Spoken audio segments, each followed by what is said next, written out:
Shalom.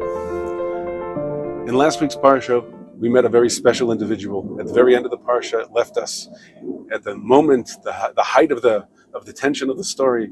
Right? Pinchas comes and he gets up and he kills Zimri ben Salu, the Nasi, one of the princes of Shimon, who had done a terrible act in front of Bnei Israel and brought terrible anger on the entire people of Israel. Pinchas gets up and Pinchas kills him, and he was Meishiv Chema. He abated the anger of HaKadosh Baruch Hu against the Jewish people. This week's Parsha opens up and tells us Pinchas's praises. Right? Pinchas ben Elazar ben Aaron HaKohen. Pinchas, son of Elazar, son of Aaron HaKohen. Heshivet chamati mal bnei Israel. He removed my anger from bnei Israel. Bekanaot kinati betocham. When he was jealous of for my sake, right? Jealous of my jealousy, from amongst them, Hineni noten lo briti shalom. I'm going to give him a blessing of peace. What was the blessing of peace? He became a Kohen. But I have a question. In the entire Torah Kula, we say, Bnei banim harem kebonim. Grandchildren are like children. Moshe Rabbeinu was told that Aaron and his sons were supposed to become Kohanim, and that's exactly what he did. He took Aaron, he took his 4 sons, and he anointed them as Kohanim.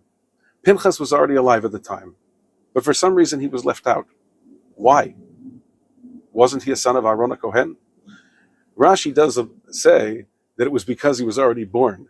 And yet, like I said, since in the entire Torah we say Bnei banim harem kebonim, right? Grandchildren are like children.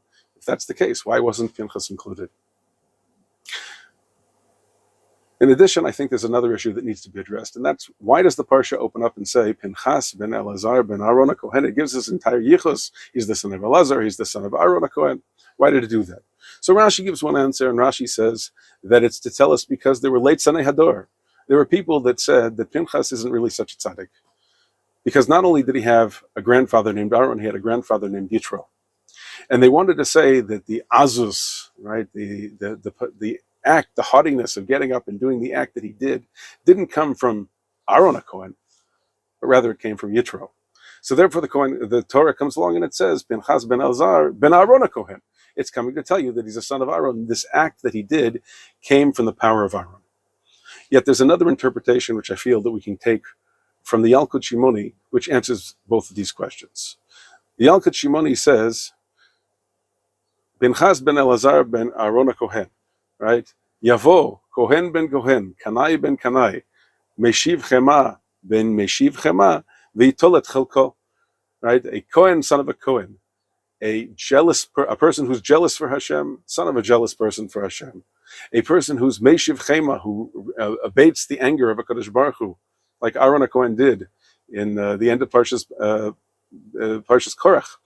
And he's a Meshiv Chema, who also abated the anger of HaKadosh Baruch Hu. At the end of last week's Parsha, that's Pinchas.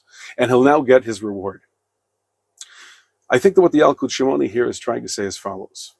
Up until that moment, Aaron and his sons had reached their full potential, but Pinchas had not quite yet done it.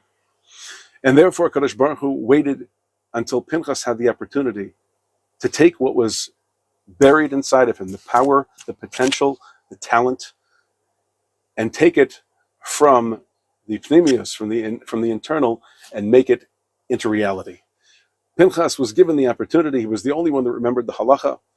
The Aboil Haramid Kanaim Pogimbo, he was the only one that got up and did what he did because it was his opportunity. It was time for Pinchas to take his place, time for Pinchas to reach his full potential, and that's exactly what he did.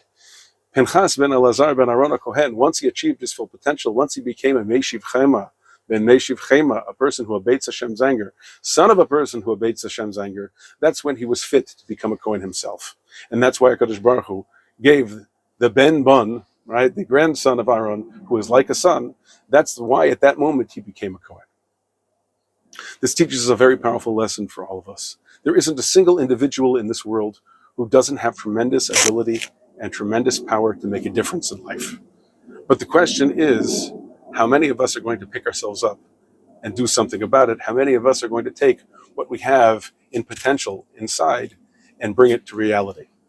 Yehi Ratzon, it should be Hashem's will that we sit down and realize the true potential that we have and take the potential that we have for Kedusha, for affecting the world in a very powerfully positive way, and bringing it mehakoach el hapol, right, from potential to make it reality. Shabbat Shalom.